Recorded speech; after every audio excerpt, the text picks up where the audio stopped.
December of 2023, two first-time parents in Seattle, Washington, walked into a children's hospital believing their infant daughter would survive a heart defect that doctors assured them was routine and correctable. 48 hours later, they would leave without their infant, and the hospital would claim that the surgery was successful, but her body was simply too fragile to recover afterward.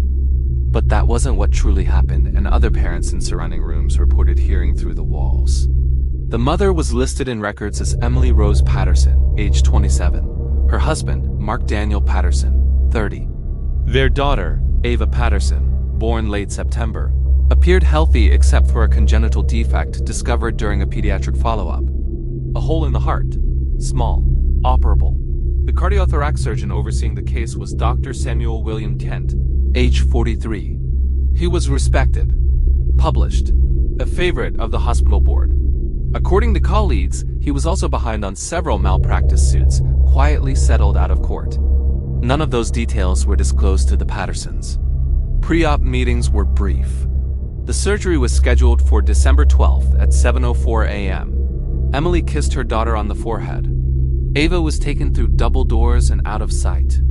That was the last time either parent saw their baby awake. The surgery took 4 hours longer than usual. At 3 p.m., Dr. Kent returned to the consultation room. He smiled. He shook hands. He said the surgery was a complete success.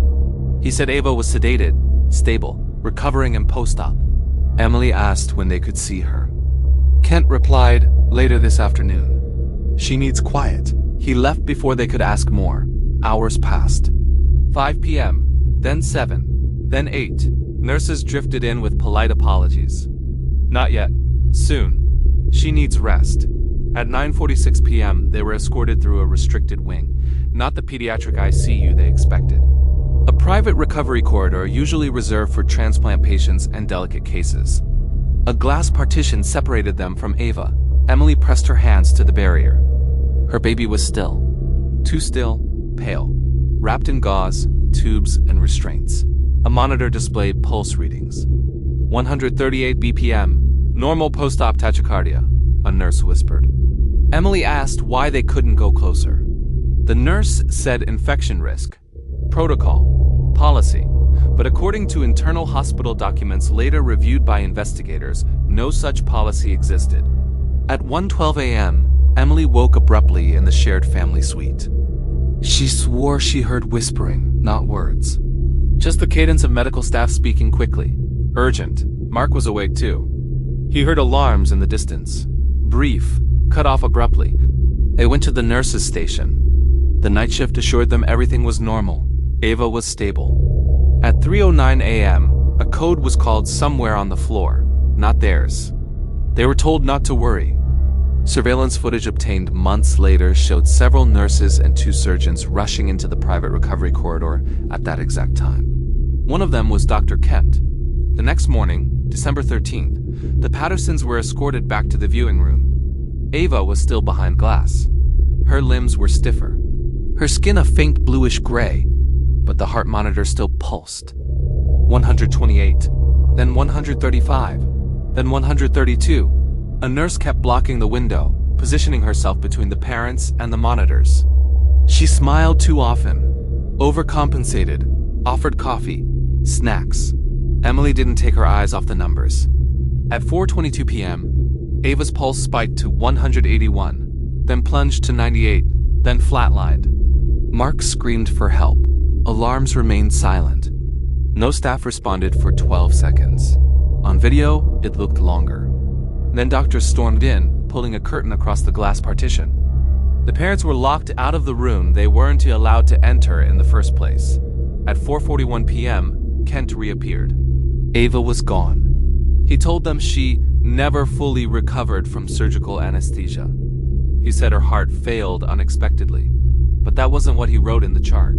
The official record stated patient expired intraoperatively, meaning Ava died on the operating table. Meaning the recovery, the monitors, the heartbeat, the viewing window, none of it should have existed.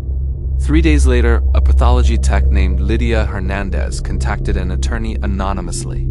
She claimed the baby had been dead before the parents ever saw her behind the glass.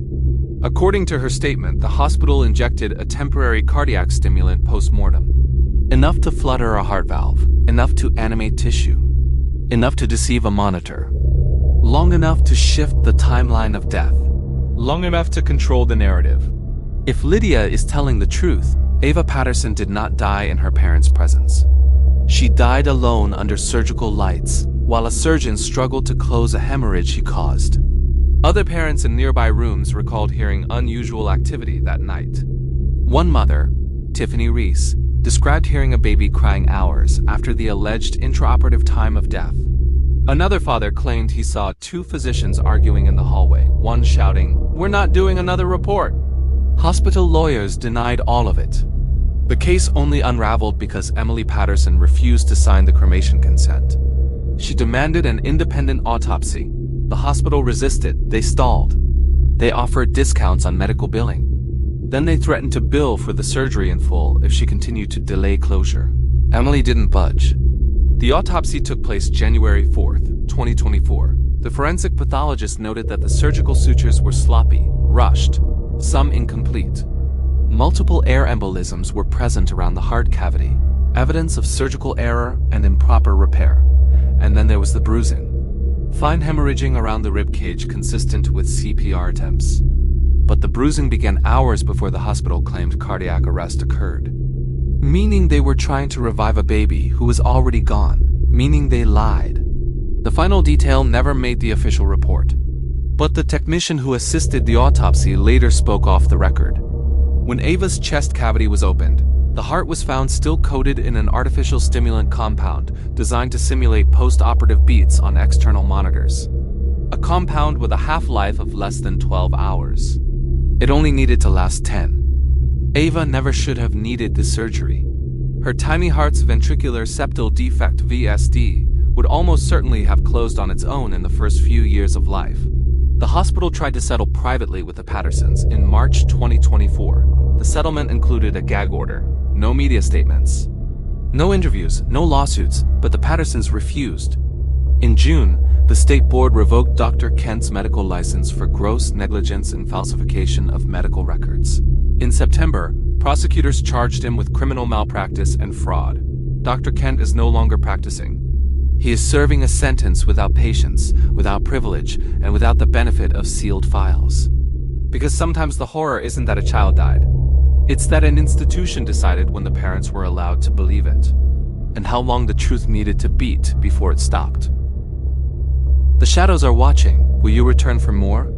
Like and subscribe if you want to hear the voices that whisper in the dark.